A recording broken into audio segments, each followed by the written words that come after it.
How to edit gallery picture file name on Samsung Galaxy S26 Ultra. Let's start the video. First of all, go to App Library.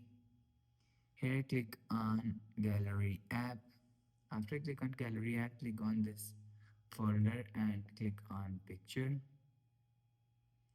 After click on Picture, click on this three dot icon and click on Details.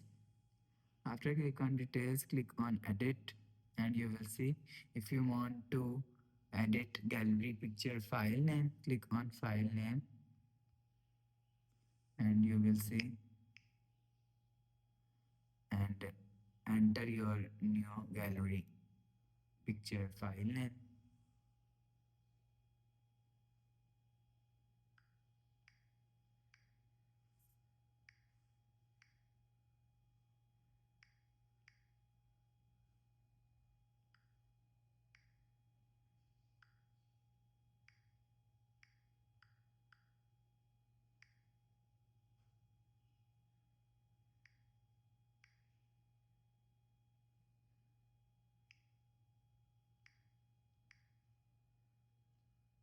You will see gallery picture file name is changed. After the process, go back to home screen.